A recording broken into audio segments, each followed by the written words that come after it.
नमस्कार विद्यार्थी मित्र मैत्रिणींनो, एमपीएससी क्रॅक इट या आपल्या यूट्यूब चॅनलवरती तुमचं पुन्हा एकदा स्वागत आहे. तर बाल विकासचं हे आपलं तिसरं लेक्चर आहे. तर जेवढ्या मुलींनी मला रिक्वेस्ट केलेत की मॅडम मानसशास्त्र आणि समाजशास्त्र कंप्लीट करा, तर नक्की कंप्लीट करेन, टेन्शन घेऊ नका. फक्त आपले लेक्चर उशिरा का येत आहेत, राज्यसेवेची ऍडव्हर्टाईज आली म्हणून. बाकी सीडीपीओची ऍडव्हर्टाईज आल्यानंतर सिलेबस तुमचा कंप्लीट होईल.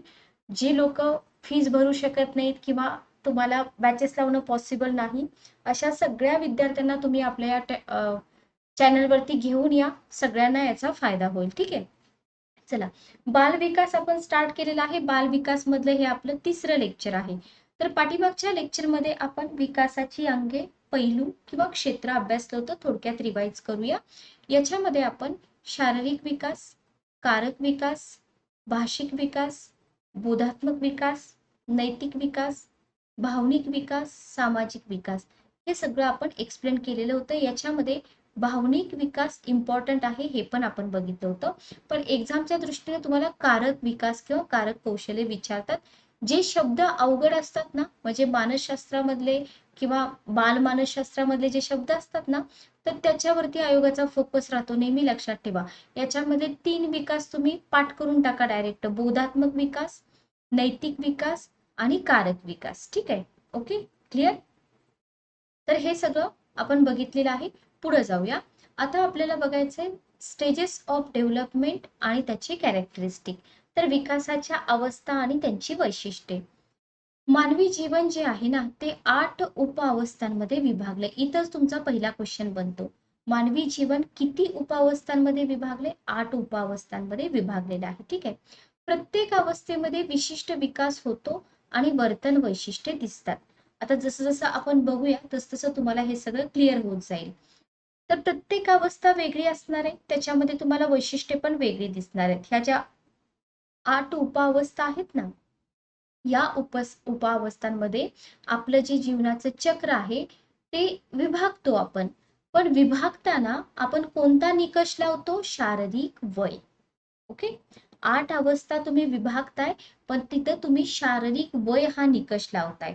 उदाहरणार्थ गर्भधारणेपासून जन्मापर्यंतचा पिरियड, अर्भक अवस्था आणि शैशवावस्था जन्मापासून 2 वर्षापर्यंतचा पिरियड. ठीक आहे, तर इथं तुम्ही कोणता निकष लावला? शारीरिक वय हा निकष लावला. ओके, आता या विभागणीमुळे काय होतं?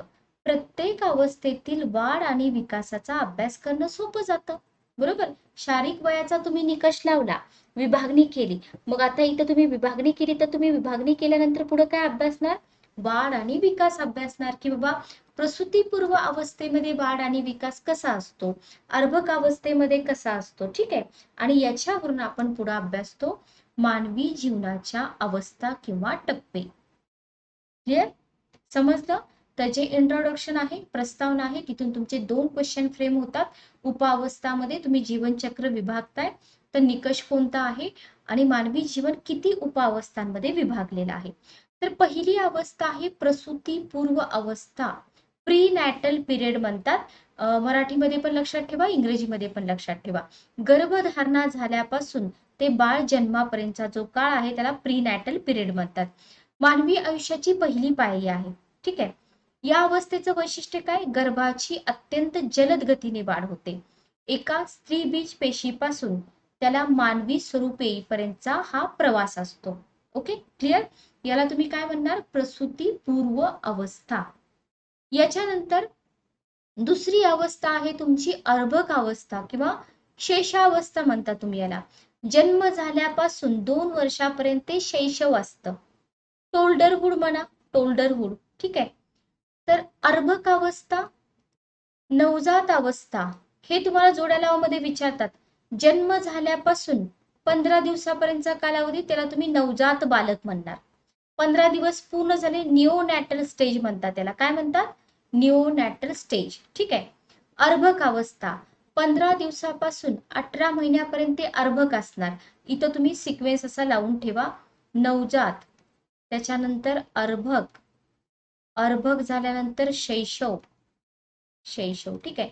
नवजात जन्मापासून 15 दिवस, 15 दिवसापासून 18 महिने आणि 18 महिन्यापासून 24 महिने म्हणजे 1 वर्ष.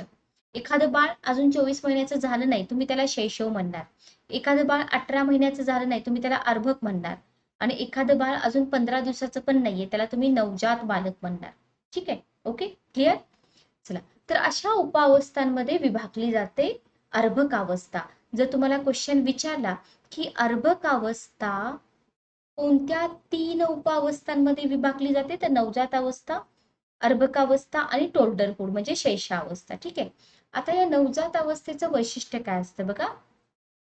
बालकाला करावं लागणारं समायोजन आणि त्याची असहाय्यता हे आहे त्याचं वैशिष्ट्य. इथे तुमचा बनतो क्वेश्चन, समायोजन आणि असहाय्यता म्हणजे बालक आईच्या पोटातून बाहेर येतं, त्याचा जन्म होतो, बरोबर.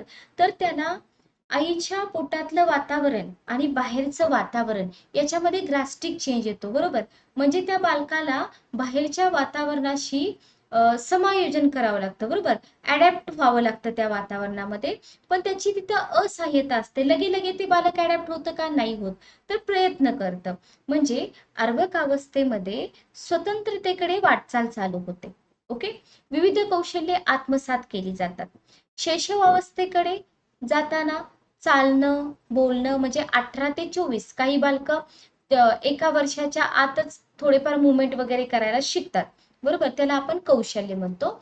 आणि ही कौशल्य बालक आत्मसात करतं. तर काय काय लक्षात ठेवणार तुम्ही? अर्भक अवस्था आणि शैशवावस्था जन्मापासून 2 वर्षापर्यंतचा पिरियड. ठीक आहे. याच्यामध्ये तुम्हाला 3 स्टेज म्हणजे 3 उपावस्था लक्षात ठेवावे लागतील. नवजात अवस्थेचं वैशिष्ट्य समायोजन आणि असहाय्यता. अर्भक अवस्थेमध्ये स्वतंत्रतेकडे वाटचाल सुरू होते का, तर होते. कौशल्य आत्मसात केली जातात. आणि शैशवावस्थेकडे जाताना चालणं, बोलणं आणि इतर कौशल्ये आत्मसात केली जातात. या 3 पॉइंट वरती तुमचे 3 क्वेश्चन बनतात. Okay, clear. पुढची अवस्था आपण बघूया. पुढची अवस्था आहे बाल्यावस्था.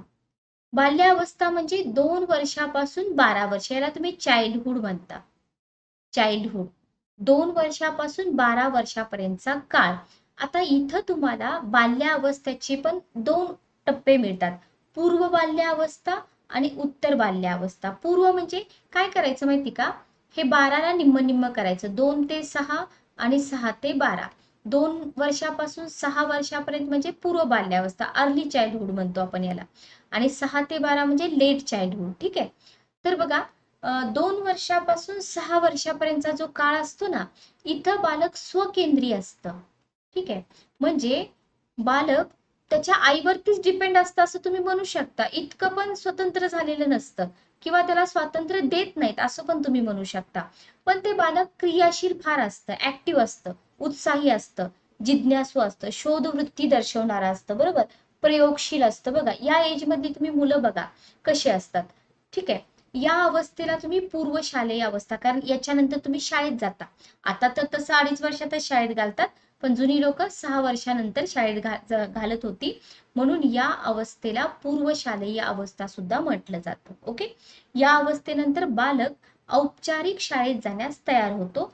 तर जेव्हा तुम्ही हे सगळं एक्सप्लेनेशन ऐकता, तेव्हा मला नाही असं वाटत की तुम्हाला हे पाठ करावं लागेल किंवा तुम्हाला रिवाइज करावं लागेल, अजिबात नाही. फक्त तुम्ही इमॅजिन करा, एखादं बाळ तुम्ही स्वतःच्या समोर आणा किंवा तुम्ही स्वतःला तिथे ठेवा की तुम्ही या एज मध्ये तुमचे चाइल्डहुड फ्रेंड कोण होते. 2 वर्ष ते 6 वर्ष ज्यांना आठवतं ते ठीक आहे, ज्यांना काहीच आठवत नाही मग त्यांनी काय करा, समजून घ्या. ठीक आहे. उत्तर बाल्यावस्था बघा, 6 ते 12 वर्ष. बाल्यावस्थेचा हा जो कालावधी आहे ना, 6 ते 12 वर्षापर्यंतचा, याला उत्तर बाल्यावस्था आपण म्हणतो. आता या अवस्थेमध्ये काय होतं बघा, शारीरिक विकास जो आहे ना, तो धीम्या गतीने असतो, पण कसा असतो, स्टेबल असतो. लक्षात घ्या, हे सेंटेन्स इम्पॉर्टंट आहे की उत्तर बाल्यावस्थेमध्ये शारीरिक विकास धीम्या गतीनं होतो, पण कसा असतो, स्टेबल असतो.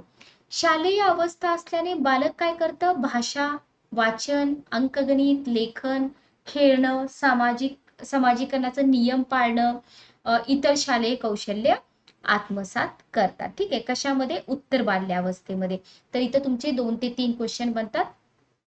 पहिला क्वेश्चन तुम्हाला एजच विचारलं जातं, उत्तर बाल्यावस्था 6 ते 12 वर्ष. ओके, समजतं. याच्यानंतर 12 वर्षापासून 19 वर्षापर्यंत ऍडोलसेन्स म्हणतो आपण यांना, किशोर अवस्था. ही जी किशोरावस्था आहे ना, ही बाल्यावस्था आणि प्रौढावस्था यांच्यातील दुवा आहे. इथं क्वेश्चन तुम्हाला विचारला जातो. किशोरावस्था ही डॅश डॅश आणि डॅश डॅश याच्यामधील दुवा आहे. बाल्यावस्था आणि प्रौढावस्था, प्रौढावस्था आणि मध्य प्रौढावस्था, पूर्व बाल्यावस्था असे तुम्हाला उलटे सुलटे इथं सेंटेन्स देऊ शकतात. तर ही किशोरावस्था, बाल्यावस्था आणि प्रौढावस्था या दोन्हीतील दुवा आहे. या अवस्थेची सुरुवात पूर्व किशोरावस्थेने होते. याच्यामध्ये तुम्हाला पूर्व किशोर अवस्था पण बघायची आहे. या अवस्थेची जी सुरुवात आहे पूर्व किशोर अवस्थेने होते आणि बालकाला लैंगिक परिपक्वतेकडे नेते. म्हणजे किशोर अवस्थेमध्ये तुमचा एक महत्वाचा मुद्दा येतो, लैंगिक परिपक्वता. म्हणजे बालक स्वतःचा शोध घेतं, स्वचा शोध घेतं. याच्यावरती आयोगाचा क्वेश्चन आहे. स्वचा शोध घेणे कोणत्या अवस्थेमध्ये? ऍडोलसेन्स किंवा किशोरावस्था. ठीक आहे. इथं विचार बालकाचे अधिक तर्कशुद्ध अमूर्त असतात. समवयस्क गटाचा प्रभाव खूप असतो. म्हणजे ज्या ग्रुपमध्ये ते राहते ना बालक किंवा ऍडोलसेंट किंवा किशोर म्हणा, तर ते त्याचा प्रभाव फार असतो. किशोर अवस्थेमध्ये स्वतःच्या कारकिर्दीचे आणि कामाचे क्षेत्र ठरवले जातं, की बाबा या फील्डमध्ये मी करिअर करणार किंवा मी हे करणार, मी ते करणार असं. तर हे आहे 12 ते 19 वर्ष. याच्यामध्ये तुम्हाला सर्वात इम्पॉर्टंट लैंगिक परिपक्वता, स्वचा शोध आणि स्वतःच्या कारकिर्दीचं आणि कामाचं क्षेत्र ठरवलं जातं. ठीक आहे. याच्यानंतर येते तारुण्यावस्था. 20 वर्षापासून 40 वर्षापर्यंत तारुण्यावस्था, याला यंग अडल्टहुड म्हणतात. Young adulthood. ठीक आहे. तारुण्यावस्थेमध्ये जीवनात महत्वाचे बदल घडतात. निवडलेल्या कारकीर्द क्षेत्रात आपण स्टेबल होतो, स्थिरावतो. कुटुंबाची निर्मिती होते, म्हणजे लग्न वगैरे होतं तुमचं या एज मध्ये. सामाजिक आयुष्य, दीर्घकालीन ध्येय तुमची डिसाईड होतात. महत्वाचं ध्येय म्हणजे व्यवसायात शिरणं, घनिष्ठ नातेसंबंध जपणं, हे तुमचं इथं कन्सिडर होऊन जातं. आणि या वयातील आयुष्य तणावपूर्ण असतं, लक्षात ठेवा. पण जोडीला आनंद देणारं सुद्धा असतं. कारण का? तणावपूर्ण असतं, पण इथं तुमची कुटुंब निर्मिती होते, इथं तुमचं लग्न होतं, इथं तुमची फॅमिली होते, बरोबर. म्हणजे तणाव तर असतो पण आनंद पण मिळतो याच्यामधून. ही झाली तुमची तारुण्यावस्था, किंवा याला तुम्ही काय म्हणणार, पूर्व प्रौढावस्था. आणि आयोग तुम्हाला तारुण्यावस्था न देता पूर्व प्रौढावस्था असंच देतं, लक्षात घ्या. क्लिअर. त्याच्यानंतर आहे मध्य प्रौढावस्था. याच्यामध्ये बघा 40 वर्षापासून 60 वर्षाचा कालावधी, मिडल अडल्टहुड, स्थिरावल्याचा कालावधी. ठीक आहे. मध्य प्रौढावस्थेमध्ये या वयामध्ये काय मिळवले, काय गमवले याचं मूल्यमापन करायचं. म्हणजे आपण म्हणतो की नाही, की जास्तीत जास्त 35 वयापर्यंतच तुम्ही तुमचं करिअर सगळं केलं पाहिजे, बरोबर. आणि त्याच्यानंतर 40 पासून 60 पर्यंत तुम्ही इथं काय जज करणार, की आपण काय मिळवलं बाबा, काय केलं आतापर्यंत. शिक्षण, लग्न अशा कारणामुळे मुलं दूर गेलेली असतील, त्याच्यामुळे रिकामं घरटं, एम्प्टी नेस्ट असं म्हटलं जातं या अवस्थेला. कोणत्या अवस्थेला? मध्य प्रौढावस्थेला काय म्हणतात? एम्प्टी नेस्ट किंवा रिकामं घरटं. मुलं दूर झाली तरी त्यांच्या मार्गदर्शनाची अपेक्षा असते. या अवस्थेच्या शेवटी निवृत्तीचा काळ असतो, म्हणजे रिटायरमेंट असते, बरोबर. मग रिटायर झालेली लोक काय करतात तुम्हाला माहिती, सामाजिक कामामध्ये मन गुंतवून ठेवतात. समाजाचं ऋण फेडलं जातं त्यांच्याकडून. ठीक आहे. म्हणजे त्यांच्या वर्किंग पिरियड मध्ये त्यांना जो टाइम मिळत नाही समाजामध्ये इन्व्हॉल्व्ह व्हायला, ठीक आहे, तर नंतर काय करतात तुम्ही बघा. तुम्ही जर सकाळच्या टायमिंगला बघितलं ना, तर हे सिनियर सिटीजन लोक अशी गप्पा वगैरे मारत बसलेले असतात मस्त. कारण का? त्यांच्या वर्किंग पिरियड मध्ये 60 वर्षापर्यंत त्यांना तो वेळच मिळत नाही. आता काढणारे लोक काढतात वेळ, पण शक्यतो तर मिळत नाही. ठीक आहे. याच्यानंतर आहे उत्तर प्रौढावस्था. 60 वर्षापासून ते मृत्यूपर्यंत, याला तुम्ही लेट अडल्टहुड म्हणता. याच्यामध्ये बघा शारीरिक क्रियाशीलता कमी होते, प्रकृतीच्या तक्रारी सुरू होतात, उत्पन्न कमी झालेलं असतं, तुमच्या फॅमिलीमधलं कुणाचं ना कुणाचं निधन झालेलं असतं. त्याच्यामुळे ही उत्तर प्रौढावस्था म्हणजे एक संकटच मानलं जातं. ठीक आहे, वृद्धांकडून. Okay, clear. तर या सगळ्या अवस्था इतक्या सोप्या आहेत, फक्त आपण इमॅजिन करायचं की या अवस्था कशा आहेत. याच्यामध्ये पाठांतर करण्यासारखं काहीच नाहीये. एकदा का तुम्ही एज लक्षात ठेवले ना, 0 ते 2, पुन्हा 2 ते 18 असे जर तुम्ही लक्षात ठेवले तर तुम्हाला सोपं होऊन जाईल. आता पुढे बघा, मानवी विकासाची जी प्रक्रिया आहे ती विशिष्ट क्रमाने होत असते, बरोबर. विकासाचे टप्पे एकमेकाशी निगडीत असतात. विकासाच्या प्रक्रियेचा जो क्रम असतो आणि आकृतीबंध असतो, आपला कसा शिक्षणाचा आकृतीबंध असतो की नाही, आता चेंज झाला, तुम्ही वाचलं पण असेल करंट अफेअर्स मध्ये. तर याचा पण एक आकृतीबंध असतो, ठीक आहे. ठराविक असतात तरी सुद्धा व्यक्तीनुसार आणि विकासाच्या अवस्थेनुसार विकासाच्या गतीमध्ये बदल होतात, हे आपण आधी पण बघितलेलं आहे. तर मानवाच्या विकासाची प्रक्रिया एका विशिष्ट क्रमाने होते. विकासाचे टप्पे एकमेकाशी निगडीत असतात आणि विकासाच्या प्रक्रियेचा जो क्रम असतो किंवा आकृतीबंध असतो तो ठराविक असला तरी सुद्धा व्यक्तीनुसार विकासाच्या अवस्थेनुसार त्याच्या गतीमध्ये बदल होतो, ठीक आहे. आता बालकाची जी अध्ययन प्रक्रिया असते ना, तर बालकाच्या अध्ययन प्रक्रियेच्या विकासाचा आराखडा पालकांना आणि शिक्षकांना समजण्यासाठी विकासाच्या तत्वांच्या ज्ञानाचा उपयोग होतो, लक्षात ठेवा. Okay, clear. तर तुम्हाला पुढं अध्ययन म्हणजे काय, खरं तर तुम्हाला इथं अध्ययन अध्यापनाचं मानसशास्त्र नाही, पण आयोगाने काय केले माहिती का, आयोगाने तुम्हाला काही सिलेक्टेड पॉइंट्स दिलेत, म्हणजे सिलेबस मध्ये मेन्शन केलेत बरं का. आता का मेन्शन केलेत ते आपल्याला नाही माहिती, पण मेन्शन केलेले आहेत. Okay, clear. तर इथून आपलं चालू होतं विकासाची तत्वे. इथून आपला चालू होतो विकासाची तत्वे, म्हणजे हा तुम्ही तुमचा दुसरा चॅप्टर म्हणू शकता. इथं आपलं हे कंटेंट संपतं, बरोबर. पहिल्या चॅप्टर मधलं कंटेंट संपतं. पहिला चॅप्टर आपला कोणता होता, बाल विकासाची ओळख, ठीक आहे. दुसरा चॅप्टर आपला कोणता आहे, विकासाची तत्वे. Okay, clear. तर आता आपण काय बघतोय, विकासाची तत्वे बघतोय आपण. Okay, clear. चला, तर तुम्हाला काय करायचंय की बाबा बालकामध्ये होणाऱ्या शारीरिक बदलांना अनुसरून सुधारणात्मक कार्य करणं शक्य होतं. कशामुळं, विकासाच्या तत्वांमुळं. आता विकासाची प्रक्रिया समजून घेण्यासाठी विकासातील पायाभूत गोष्टी, आता तुम्ही म्हणू नका की मॅडम विकास म्हणजे काय, कारण पहिल्या लेक्चरमध्ये, सॉरी सेकंड लेक्चरमध्ये मी तुम्हाला वाढ आणि विकास याच्यातला डिफरन्स समजावून सांगितलाय, ठीक आहे. तर विकासातील पायाभूत गोष्टी समजून घेऊन विकासामध्ये असणाऱ्या विविधतेची कारण, कारण आपण काय म्हणतो की विविधता आढळते तुम्हाला विकासामध्ये.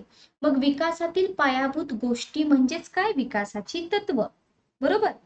आणि हेच आपल्याला अभ्यासायचे आहेत. ओके, क्लिअर, समजलं. चला, तर प्रिन्सिपल ऑफ डेव्हलपमेंट, ज्यांना मराठी अवघड जातं त्यांनी लक्षात ठेवा, आपल्याला काय बघायचं आहे, प्रिन्सिपल्स ऑफ डेव्हलपमेंट. आता तुम्हाला याच्यामध्ये बघा, तर बाळ आहे, छोटं बाळ आहे. छोटं बाळ आधी बसायला शिकतं, बरोबर. त्याच्यानंतर पालतं पडतं, बरोबर. नंतर रांगायला शिकतं. त्याच्यानंतर आधार धरून उभं राहायला शिकतं, ठीक आहे. उभं राहत राहत ते चालायला शिकतं. चालताना ते पडतं पण, पण असं हळूहळू काय होतं, ते इंडिपेंडंट होतं, बरोबर की नाही. तर याच्यामध्ये बघा की विकास ही एक सतत प्रक्रिया आहे. विकास होताना बदल होतात, याला 1 नंबर द्या. हे असले पॉइंट आयोग विचारतात, विकास सतत प्रक्रिया आहे का, आहे. विकास होताना बदल होतात का, होतात. विकासाच्या सगळ्या अंगांना विकासाची तत्व लागू होतात का, होतात, याला 3 नंबर द्या. मग आता आपल्याला काय बघायचंय, विकासाची तत्व बघायचे. तर विकासामध्ये बदलांचा समावेश होतो, सेकंड पॉइंट आपला. वाढ आणि विकासात होणारे बदल म्हणजेच विकासातील बदल.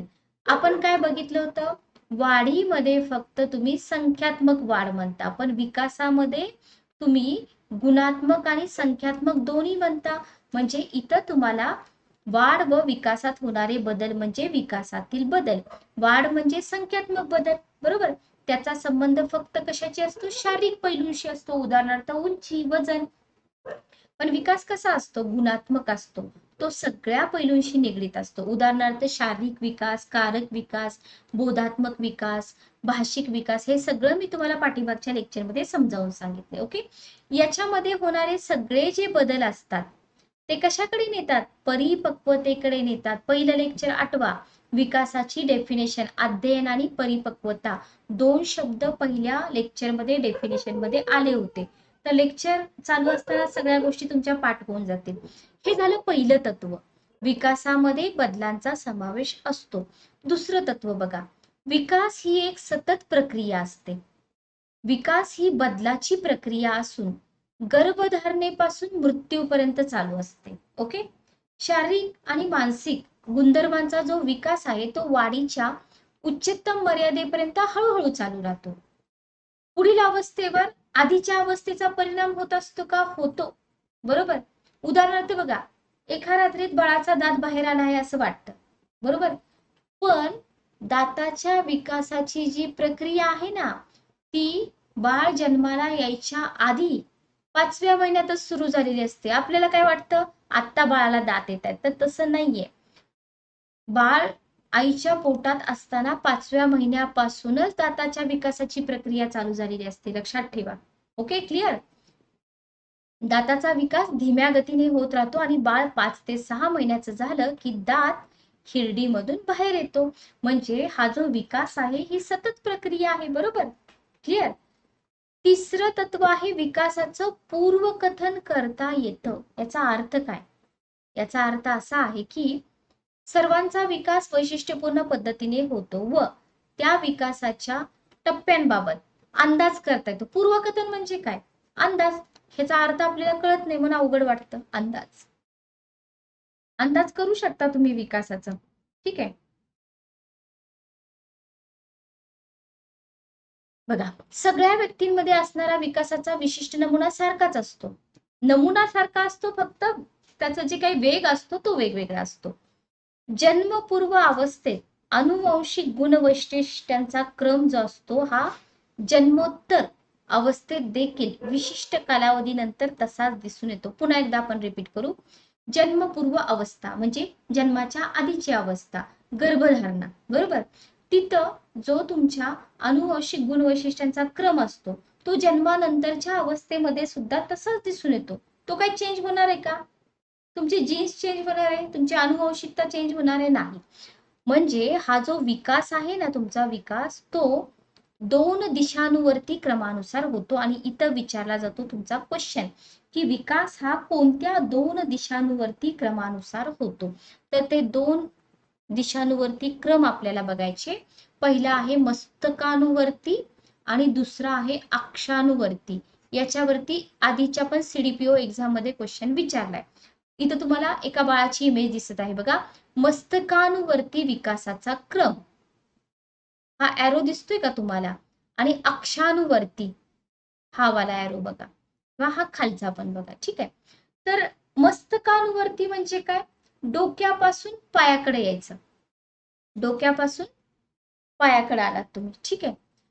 तर वैकासिक बदलांची दिशा डोक्यापासून पायाकडे. रचनात्मक दृष्टीने डोक्याचा व मेंदूचा विकास आधी होतो. याला IMP करा. रचनात्मक दृष्टीने डोक्याचा आणि मेंदूचा विकास आधी होतो, त्याच्यानंतर मान, धड, शरीराच्या इतर भागाचा विकास होतो. म्हणूनच असं म्हणतात की जेव्हा गर्भधारणा होते तेव्हा गर्भधारणेच्या पहिल्या 3 महिन्यामध्येच बाळाच्या मेंदूचा विकास होतो, लक्षात ठेवा. म्हणून आपण पहिल्या लेक्चरमध्ये बघितलं की जी बाळाची माता असते तिच्यावरती आजूबाजूच्या वातावरणाचा, परिस्थितीचा त्या बाळाच्या ओव्हरऑल सगळ्या शरीरावरती, मेंदूवरती परिणाम होतो. Okay, clear. तर आधी डोक्याचा आणि मेंदूचा विकास होतो, त्याच्यानंतर मान, धड आणि शरीराच्या इतर भागांचा विकास होतो. याला तुम्ही काय म्हणणार? मस्तकानुवर्ती क्रम, म्हणजे मस्तकापासून इतर अवयवांपर्यंत, ठीक आहे. अक्षानुवर्ती क्रम, याच्यामध्ये विकासाची दिशा शरीराच्या मधल्या भागापासून बाहेरच्या भागाकडे असते. सुरुवातीला पाठीच्या कण्याचा विकास होतो आणि त्याच्यानंतर हात आणि बोटांचा विकास होतो. म्हणजे हा जो तुम्हाला गोल एरो दिसतोय का इथून, हा झाला अक्षानुवर्ती क्रम. सोपं आहे की नाही? काहीच अवघड नाहीये बघा. आणि इथं तुम्हाला या दोन्ही मधला दिलाय डिफरन्स. काय डिफरन्स दिलाय बघा? मस्तकानुवर्ती क्रम डोक्यापासून पायाच्या दिशेने, अक्षानुवर्ती विकासाचा क्रम जवळ ते दूर म्हणजे शरीराच्या मधल्या भागापासून बाहेरच्या भागाकडे. ओके. जन्मपूर्व अवस्थेमध्ये डोके, धड आणि पाय या क्रमाने रचना होते, कार्यात सुधारणा होते. डोके, धड आणि पुन्हा पाय, ठीक आहे. जन्मपूर्व अवस्थेत हातांच्या कलिका विकसित होतात आणि त्याच्यानंतर हात आणि बोटांचा विकास होतो. क्लिअर? आता मस्तकांवरती क्रमामध्ये जन्मोत्तर म्हणजे जन्मल्यानंतर बाळ डोक्याची हालचाल करतं, त्याच्यानंतर धड आणि शरीराच्या इतर भागांचा विकास होतो. लक्षात ठेवा, म्हणजे जसं त्याची डेव्हलपमेंट झाली तसंच ते जन्मानंतर पण करतं. लक्षात ठेवा. इकडे काय आहे बघा, अक्षानुवर्तीमध्ये जन्मोत्तर जन्माच्या नंतर अवस्थेमध्ये अर्भक हातांची हालचाल करायला शिकतं. बरोबर? का डायरेक्ट बोटाची हालचाल करतं, आधी हाताची हालचाल करतं, मग बोटाची सूक्ष्म हालचाल करतं. बरोबर? मग एकदा का त्याच्या बाहूच्या कारक कौशल्यांचा विकास झाला, कारक कौशल्य म्हणजे काय? स्नायू. बरोबर? एकदा का त्याच्या स्नायूची डेव्हलपमेंट झाली की मग तो बोटाद्वारे सूक्ष्म हालचाली करतो. उदाहरणार्थ पुन्हा तो पेन पकडायला शिकतो, चमचा पकडायला शिकतो, अशा प्रकारे. तर हा झाला तुमचा मस्तकानुवर्ती क्रम, हा झाला अक्षानुवर्ती क्रम.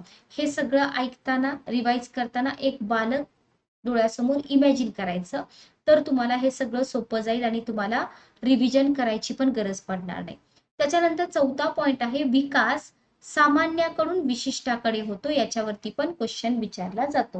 म्हणजे हे सेंटेन्स बरोबर आहेत का चुकीचे आहेत आयोग तुम्हाला विचारतं. विकास साध्या कौशल्यापासून गुंतागुंतीच्या कौशल्यापर्यंत होतो.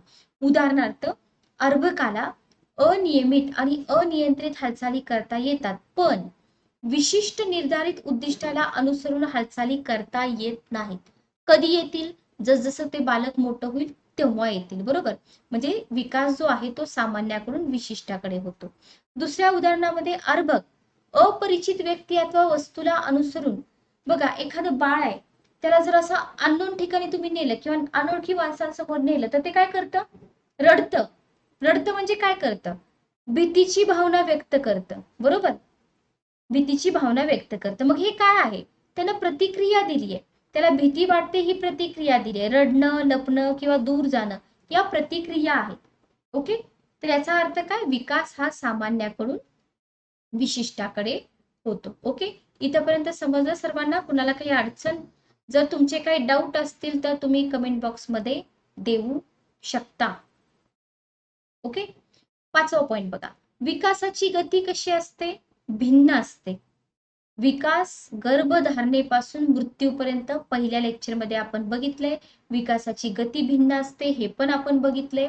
काही अवस्थामध्ये जलद गतीने विकास होतो, काही अवस्थामध्ये धीम्या गतीने होतो.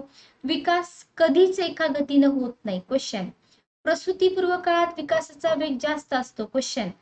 म्हणजे एका सूक्ष्म पेशीपासून ब्लास्टोसिस्ट म्हणतो ना आपण, की बाबा स्पर्म आणि तुमचं काय म्हणतात एग फ्यूज होतं, मग त्याच्यापासून सेल बनतात, त्याच्यापासून बेबी बनतो, सगळं सगळं असं. ठीक आहे? म्हणजे एका सूक्ष्म पेशीपासून पूर्ण विकसित गर्भ 9 महिन्याच्या काळात विकसित होतो. बरोबर? पण हाच वेग प्रसूतीनंतर वेगळा असतो. बरोबर? 9 महिन्यामध्ये पूर्ण बाळ तयार होतं, पण जेव्हा बाळ जन्मतं तेव्हा किती वेळ लागतो? अर्भकावस्था, शैशवावस्था, कुमारावस्था आपण बघितलंय ना, तर भिन्न असतो. सांगण्याचा उद्देश काय? तर त्यांचा जो वेग असतो तो वेगवेगळा असतो. उदाहरणार्थ बघा, मेंदूचा विकास अर्भक अवस्थेमध्ये फार जलद होतो, तर लैंगिक अवयवांचा विकास होण्यासाठी त्याच्यामध्ये परिपक्वता येण्यासाठी किशोर अवस्थेची वाट बघावी लागते. बरोबर? म्हणजे लैंगिक अवयवांचा विकास जसा मेंदूचा विकास होतो जलद गतीने तसा होतो का? नाही होत. त्याच्यासाठी किशोर अवस्था यावी लागते. ओके? क्लिअर? तर ही झाली विकासाची गती भिन्न. इथे तुमचे 5 क्वेश्चन तयार होतात. त्याच्यानंतर 6वा पॉइंट बघा, विकासामध्ये व्यक्ती भिन्नता असते. विकासाचा आकृतिबंध सर्वांसाठी सारखा आहे. बरोबर? पण पर्सन टू पर्सन चेंज असतो का? असतो. प्रत्येक व्यक्तीच्या वैकासिक गतीमध्ये किंवा पातळीमध्ये भिन्नता असते. कशामुळे भिन्नता असते? अनुवंश असेल त्याचा, किंवा त्याच्या आजूबाजूचा वातावरणाचा प्रभाव असेल. त्याच्यामुळे एकाच वयाची सगळी बालकं विकासाच्या विशिष्ट टप्प्यावर सारख्याच प्रमाणात पोहोचू शकत नाहीत. कारण का? अनुवंश आणि वातावरणाचा प्रभाव. ओके? अनुवंशामुळे बालकाची क्षमता निर्धारित होते. काय होतं? अनुवंशामुळे बालकाची क्षमता निर्धारित होते. वातावरणामुळं ती क्षमता किती प्रमाणात विकसित होईल याचं निर्धारण होतं. बरोबर? आता याचं एक्झाम्पल बघा. एखादं बालक आहे, त्याला ना चालायला बोलायला फार उशीर लागतो. काही बालकं फार लवकर चालतात. मग कंपॅरिझन, अरे तुमचं बाळ एवढा उशिरा कसं काय चालायला लागलं, बरोबर? तर हे अशा प्रकारे इथं अनुवंशाचा संबंध येऊ शकतो. विकासाच्या निरनिराळ्या अंगामध्ये परस्पर संबंध असतो. 7वा पॉइंट बघा. विकासाच्या निरनिराळ्या अंगामध्ये म्हणजे शारीरिक, सामाजिक, भावनिक, भाषिक, बोधात्मक अशा विकासामध्ये पाठीमागे हे आपण एक्सप्लेन केलेलं आहे. जास्त एक्सप्लेन करायची गरज नाही. Okay, clear? 8वा पॉइंट बघा. 8वा पॉइंट आहे विकास ही परिपक्वन आणि अध्ययनाची निष्पत्ती. हे पण पहिल्या लेक्चरमध्ये मी तुम्हाला सांगितलंय. परिपक्वन म्हणजे मॅच्युरिटी, अध्ययन म्हणजे लर्निंग.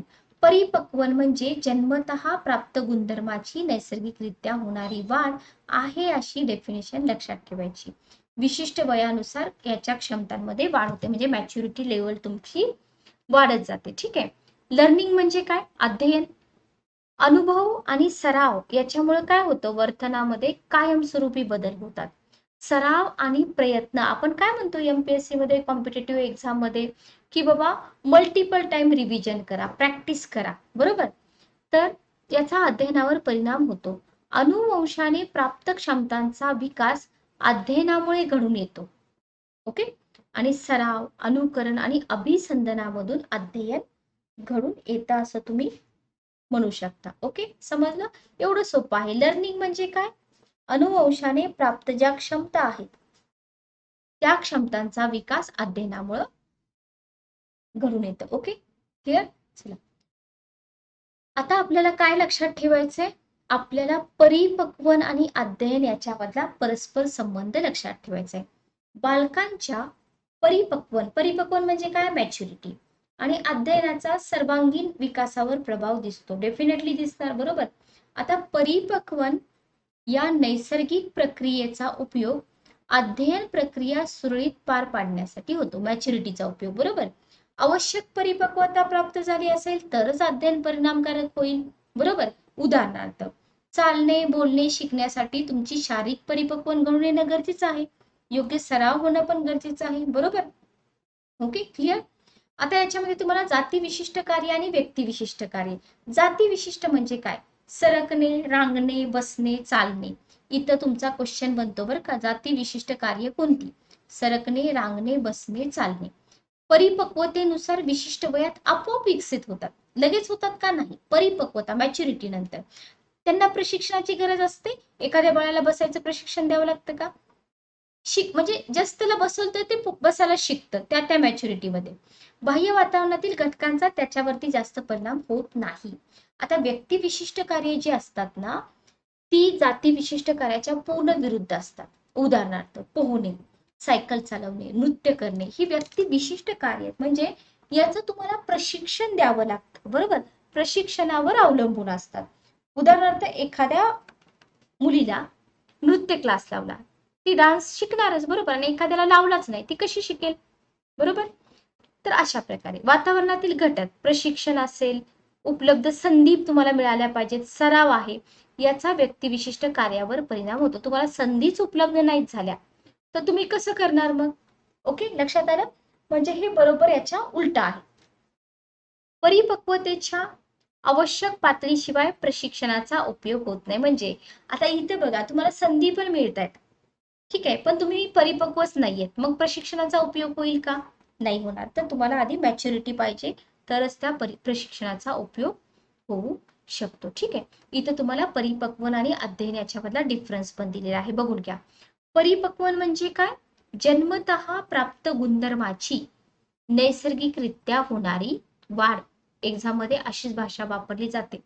परिपक्वनामुळे जाती विशिष्ट कार्य पाठ करून टाकायचं डायरेक्ट.